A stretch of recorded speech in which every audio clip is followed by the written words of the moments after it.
Salut les amis, j'espère que vous allez bien. On est parti aujourd'hui pour le 1459e épisode de l'After Zap Image. On va débuter avec les résultats complets de la 13e journée de Ligue 1. A noter la victoire de la l'AJ Auxerre.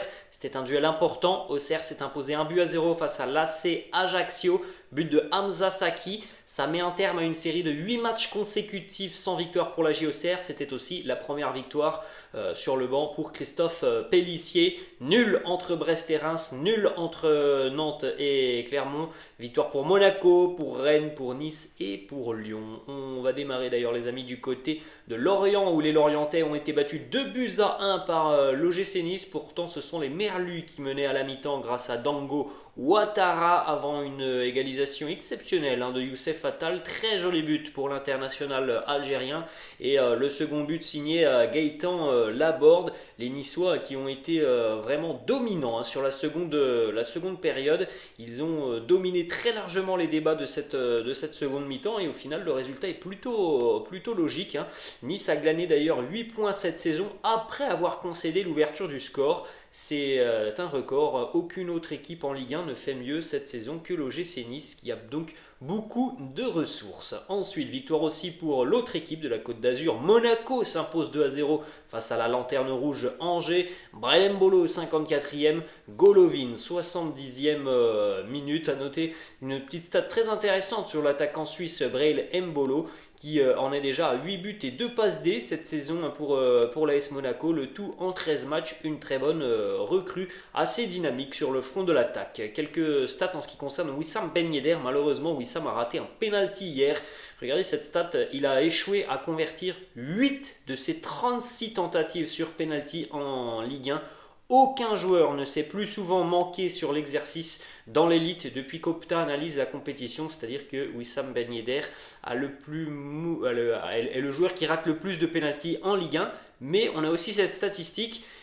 Il est vrai qu'il est le joueur qui rate le plus de pénaltys en Ligue 1, il est aussi celui qui en a le plus marqué au 21e siècle en Ligue 1. Donc voilà, vous voyez un petit peu le différentiel, c'est celui qui en tire le plus et qui en marque le plus, c'est donc aussi celui qui en rate le plus. On continue les amis du côté du Roazhon Park. Nouvelle démonstration du Stade Rennais qui s'impose tranquillement 3-0 face à Montpellier, Martin Terrier, Kalimundo et évidemment Amine Gouiri. Encore une fois un match plein de maîtrise, plein d'animation offensive, de bonnes choses, de bonnes envies tout simplement des Rennais. Rennes qui compte à l'heure actuelle 27 points après 13 journées de Ligue 1. C'est un record à ce stade de la compétition pour les Bretons qui pourtant avaient fait un début de saison moyen. Ils avaient du mal à trouver la bonne formule, le bon rythme. Autant dire les amis que depuis un mois et demi maintenant, le Stade Rennais est une machine à gagner. Les Rennais qui poursuivent leur remontée au niveau du classement, on le verra tout à l'heure. Et surtout Rennes qui en est maintenant à 14 matchs consécutifs sans la moindre défaite, toute compétition confondue. Vous pouvez jeter un petit coup d'œil les amis à la hitmap de Lovro Mayer. Encore un gros match pour l'international croate, une passe D, 92% de passes réussies. 11 ballons récupérés, c'est énorme, et un petit peu moins de 12 km parcourus par Lovro Mayer. Les stats aussi pour Martin Terrier, il y a une propagande Martin Terrier en équipe de France que l'on voit sur les réseaux sociaux. La saison passée a déjà été exceptionnelle, les bases de cette année sont incroyables aussi, 18 matchs, 11 buts pour Martin Terrier, 4 passes décisives, toutes compétitions confondues. Regardez aussi la forme d'Amine Gouiri, c'est une forme assez impressionnante pour Gouiri. Regardez tout ça, il est de plus en plus décisif, plus les semaines passent, mieux il se sent dans le collectif rennais. On a un joueur qui est complètement métamorphosé par rapport aux joueurs que l'on voyait sur les derniers mois du côté de Nice. La déclat de Bruno Genesio qui nous dit c'est un match sérieux. Les joueurs ont été impliqués. J'ai trouvé qu'ils ont fait une très bonne première période. Il y a eu un petit passage à vide en début de seconde mi-temps où on a perdu pas mal de ballons avec un peu plus de difficulté aussi à le récupérer. On s'est repris pour bien terminer et marquer ce troisième but. Il n'y a que 15 ou 20 minutes où on a eu du mal avec un peu trop de déchets techniques. Globalement, c'est un très bon match avec 3 jolis buts et des enchaînements de haut niveau. 0 but encaissé aussi, il faut le souligner. L'arrêt de Steve nous a permis de garder de 2 buts d'avance. Je ne veux pas sortir un joueur plus qu'un autre, c'est toute l'équipe qui est récompensée. On ne court pas après les séries, hein. Il a été questionné sur ses 14 matchs sans défaite. On pourra en parler en fin de saison. Ce qui est important, c'est de prendre le maximum de points avant la trêve et de rester collé aux équipes qui sont devant nous, car ça avance très vite. Il fallait gagner et l'on l'a fait avec la manière, de la qualité et encore une fois un état d'esprit irréprochable. Bruno Genesio a été interrogé aussi sur le fait que son équipe propose un jeu vraiment très attrayant. Il y a un journaliste qui lui a posé cette question: est-ce que le Stade Rennais est la meilleure équipe derrière Paris? Réponse de Bruno Genesio: je vous laisse le dire. En tout cas, il a ajouté: moi je suis très satisfait de ce que proposent mes joueurs. Je me régale devant les matchs de mon équipe. Je pense, comme tous les supporters rennais, toutes les personnes qui regardent un petit peu le Stade Rennais, il y a vraiment quelque chose qui se dégage. C'est une équipe qui est très plaisante à voir, ce Stade Rennais, comme par exemple peut l'être aussi le Racing Club de Lens. On va continuer les amis du côté du Groupama Stadium. Le réveil de l'Olympique Lyonnais qui se poursuit. Lyon s'impose 1-0 hier face à Lille grâce à Alexandre Lacazette à la 74e minute. Regardez un petit peu les stats de cette rencontre, hein, parce que Lille a dominé cette rencontre. Les nordistes ont été battus par une équipe lyonnaise qui physiquement a répondu et qui est devenue un petit peu plus solide, hein, défensivement, avec l'arrivée de Laurent Blanc. 6 tirs pour Lyon, 15 pour Lille, 5 tirs cadrés à 3 pour les nordistes, 55% de possession pour les nordistes, 44% pour l'OL. Autant dire que Lyon a souffert, mais Lyon a su faire le dos rond, notamment en première mi-temps, et Lyon a su faire mal en seconde mi-temps avec Alex Lacazette qui affiche maintenant 8 buts en Ligue 1 cette saison. Seuls Robert Lewandowski et Neymar font mieux que lui dans les 5 grands championnats parmi les joueurs de 30 ans ou plus. Ensuite, une petite stat, parce que en général, hein, Lille, c'est l'une des bêtes noires de l'Olympique Lyonnais. Lyon n'avait plus remporté un match à domicile face à Lille depuis 2014, les amis. 8 ans à l'époque, les Lyonnais jouaient encore au stade Gerland. Autre petite information, les déclats de Laurent Blanc qui nous dit: premièrement, pour aller chercher les points, il faut y croire. La victoire a été coûteuse en énergie, mais elle est belle. La charge de travail qu'on leur fait faire, on aurait joué Lille il y a 2 semaines, on n'aurait pas fait ce match. Mais on n'est pas encore au top physiquement. Autre déclat de Laurent Blanc qui nous dit: ça a été plus dur que le week-end dernier. Ils ont été meilleurs que nous en première mi-temps et il a fallu des ajustements au milieu de terrain pour les contrer. On souffrait vraiment en première mi-temps. Lille a eu des situations assez chaudes. Il y a eu la barre transversale de Jonathan David. Et tout début de seconde mi-temps, ce changement tactique de Laurent Blanc, l'entrée de Yohan Le Penant qui a remplacé Damien Da Silva, ça a apporté beaucoup plus de densité, beaucoup plus de projection vers l'avant, au milieu de l'avant. La déclat d'Anthony Lopez, le gardien de l'OL, qui nous dit: le groupe reprend petit à petit confiance. On a vécu une première mi-temps très compliquée. Les changements à la pause ont été payants. Il ne fallait surtout pas baisser la tête et on savait que ça allait venir. On continue les amis avec le classement de la Ligue 1 après cette 13e journée. Le PSG en tête, 35 points, Lens 30 points, Rennes 27, Lorient 27, Marseille 24, Monaco 24, Lille 22, Lyon 20 en bas de tableau. Relégable Angers, Ajaccio, Brest, Strasbourg et la GOCR qui est juste au-dessus de cette zone de relégation. Petite information du côté du Paris Saint-Germain les amis, c'était hier lors de la séance d'entraînement, un petit nouveau lors de cette séance d'entraînement, un petit nouveau qui n'est pas très anonyme. Ethan Mbappé, le petit frère de Kylian, était présent lors de la séance du groupe professionnel hier. Autre information les amis qui concerne le Paris Saint-Germain et la Ligue des Champions cette semaine, le PSG va affronter la Juventus. Même si le PSG est qualifié les amis, c'est un match très important puisque Paris n'est pas assuré de la première place du groupe. Et ça tout de même c'est quand même important, la première place du groupe.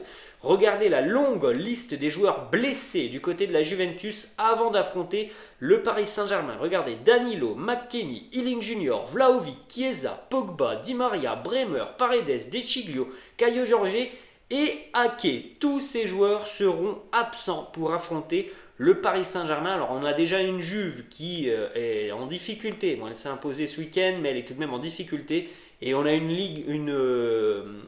liste d'absents qui est longue comme la main. Donc c'est pas quelque chose évidemment qui peut permettre aux Turinois de préparer cette rencontre en confiance. Ensuite, on a un déclat de Zlatan Ibrahimovic qui nous dit: depuis que j'ai quitté la France, tout s'écroule. Même si vous avez Mbappé, Neymar et Messi en France, Ça ne suffit pas parce que vous n'avez pas Dieu, donc évidemment une déclat comme d'habitude pleine d'arrogance de Zlatan Ibrahimovic. Alors voilà, si on peut lui répondre à Zlatan, même si on sait que voilà, et ça ne lui importera peu la réponse. Du côté, depuis qu'il a quitté la France, il y a eu une finale de Ligue des Champions, il y a eu l'Olympique Lyonnais en demi-finale aussi de LDC, il y a eu l'éclosion de Kylian Mbappé, il y a eu l'équipe de France qui a été championne du monde. Donc voilà, je pense que c'est tout de même un bilan plutôt pas trop mal hein, pour la France en général, que ce soit club ou pays.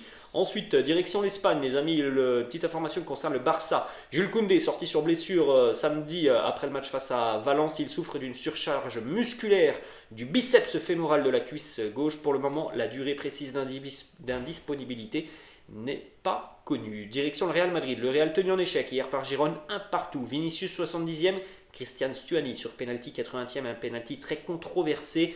Plusieurs déclats à l'issue de cette rencontre. Ancelotti qui nous dit: en fait, je ne vois aucune équipe jouer du bon football en ce moment. Nous souffrons tous à cause de la pression du nombre de matchs. Nous n'avons pas beaucoup de temps pour récupérer et les équipes qui gagnent, eh bien, vous gagnez après de très très gros efforts. Ça a été un match moyen pour le Real hier. Il y a beaucoup de choses qui ont entré en jeu.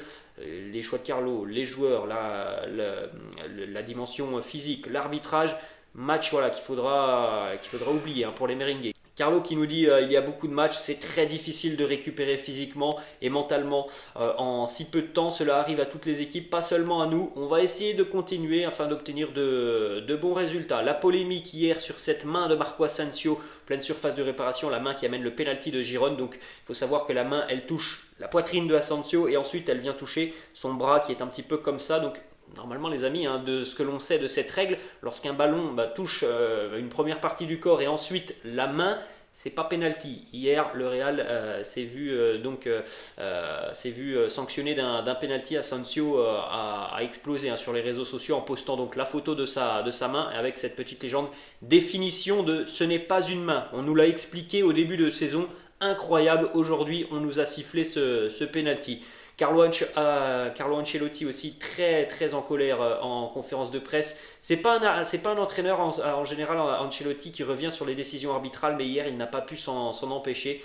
Je n'aime pas parler de l'arbitrage, mais aujourd'hui je vais le faire. Cette situation est claire, il n'y a pas penalty. Ils l'ont inventé, je conteste cette décision arbitrale. Ce non-penalty nous a coûté 2 points. Ce n'est pas un penalty, ils l'ont inventé. Dans le but refusé, il peut y avoir des doutes. Ce dont je parle, moi, c'est de l'invention de ce penalty. Il est vrai qu'il y a eu aussi un but refusé à Rodrigo qui me semble logique. Le gardien a la main sur le ballon. Dans les règles, c'est une faute. Si on vient taper dans le ballon qui pourtant est dans la main, il avait une main sur le ballon. Mais voilà, Carlo très en colère par rapport à ce penalty. Autre information, ça a été un après-midi très compliqué pour le Real Madrid. Toni Kroos a reçu un carton rouge hier dans le temps additionnel, un petit peu avant le temps additionnel de cette rencontre. Eh bien, c'est le premier carton rouge en carrière pour Toni Kroos. Ça fait 15 ans qu'il joue au foot professionnel, évidemment, Toni Kroos. 740 matchs pour Toni Kroos, le premier carton rouge, c'était hier. Regardez aussi le site officiel du Real Madrid, l'article donc pour résumer cette rencontre. Regardez cette image, une polémique arbitrale empêche le Real Madrid de s'imposer. Ça c'est sur le site officiel du Real. Hein, les amis, vous avez d'ailleurs l'image de Rodrigo qui va aller taper dans le ballon alors que le gardien a la main sur le ballon. Bon, cette décision, moi je la trouve tout à fait normale. Le penalty en revanche, il est quand même vraiment spécial. On continue les amis du côté de Manchester United. La victoire des Red Devils hier 1-0 face à West Ham. Marcus Rashford, 38e minute. Très joli but de Rashford. De la tête, il est magnifique ce but de Rashford sur une ouverture et un bon ballon de Christian Eriksen. Des déclats d'Eric Ten Hag sur le bilan défensif des derniers matchs. Il nous dit: cela fait partie de ma philosophie. Défendre en équipe, nous sommes difficiles à battre et nous l'avons montré. Je suis très heureux de cette victoire, de la manière dont on s'est battus les uns pour les autres. Mais on aurait dû mieux gérer cette rencontre, mieux garder le ballon, être plus discipliné en deuxième période et avoir plus de contrôle. Petite information, Manchester termine enfin hier avec une différence de but positive pour la première fois cette saison en Première Ligue. Après les débuts cauchemars cauchemardesque des premières journées pour les Red Devils. L'équilibre défensif est en train d'être retrouvé, donc Manchester United a une différence de +1 positivement. Harry Maguire était titulaire hier avec les Red Devils, c'était une première en quasiment 2 mois. 5e clean sheet consécutif à Old Trafford pour Manchester United. C'est pour ça, les amis, que l'on voit des choses tout de même positives du côté de Manchester United. Tout n'est pas parfait, mais il y a quand même de gros progrès chez les Red Devils. Autre petite information, les stats pour Marcus Rashford qui vient d'inscrire hier son 100e but avec Manchester United. L'Anglais est le 3e joueur le plus jeune à atteindre cette barre symbolique avec Manchester United. Et c'est le premier d'ailleurs depuis Wayne Rooney en 2009. Petit éclat de Marcus Rashford sur l'arrêt monstrueux de David De Gea en fin de match sur une tête de Kurt Zouma. David De Gea était excellent aujourd'hui. Je ne sais pas comment il a sauvé la tête de Zouma. Il a été monstrueux. Il a permis tout simplement aux Red Devils de prendre les 3 points précieux. On continue les amis du côté d'Arsenal. La victoire des Gunners 5-0 face à Nottingham Forest. Martinelli, Reiss Nelson pour un doublé, Thomas Partey et Martin Odegaard. Match complètement dominé, maîtrisé avec du sérieux et de l'intensité des Gunners d'Arsenal.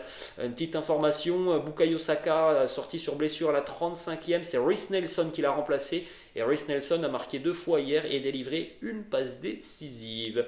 Petite information aussi pour les Gunners, 10e victoire en championnat pour Arsenal en seulement 12 matchs de PL. L'année passée, pour atteindre la barre des 10 victoires, Arsenal avait dû attendre la 18e journée. Les Gunners n'ont pas oublié Pablo Mari, aussi victime d'un coup de couteau la semaine dernière. La célébration notamment lors du premier but de Gabriel Martinelli où tous les joueurs sont venus porter fièrement le maillot de Pablo Mari. Un supporter aussi des Gunners qui devait être très heureux puisqu'il était en tribune hier à l'Emirates et il avait parié sur une victoire d'Arsenal 5-0 et il avait aussi parié sur le fait que le premier buteur de la rencontre soit Gabriel Martinelli et il a gagné tout simplement les amis, une cote à 33 pour ce supporter des Gunners. On jette un coup d'œil les amis au classement de la PL. Arsenal en tête 31 points devant City 29, Tottenham 26, Newcastle 24, Manchester United 23, Chelsea 21 en bas de tableau, Nottingham Forest, Wolverhampton et Leicester sont relégables. On continue les amis du côté de l'Italie. La Lazio a été battue hier 3-1 à domicile par la Salernitana. Zaccagni qui ouvre le score avant que Candreva, Fazio et Dia permettent à la Salernitana de s'imposer en seconde mi-temps. Il faut savoir que la Lazio était sur une série de 6 matchs consécutifs en Serie A sans encaisser le moindre but. Salerne en a collé 3 hier au Laziale. Et on termine les amis du côté de l'Allemagne. La victoire de l'Union Berlin qui a renversé le Borussia Mönchengladbach en fin de rencontre. Gladbach menait pourtant 1-0 jusqu'à la 78e minute grâce à Elvedi avant que Behrens et Doeki ne marquent à la 97e minute. L'Union reprend la tête du championnat allemand, un petit point devant le Bayern, 2 points devant Fribourg, 4 devant le Borussia Dortmund et 6 devant l'Eintracht Francfort. Voilà les amis, la fin de cette vidéo, j'espère que ça vous a plu. N'hésitez pas comme d'habitude à lâcher un petit pouce bleu, n'hésitez pas non plus à vous abonner à la chaîne, je vous laisse et je vous dis à la prochaine. Ciao.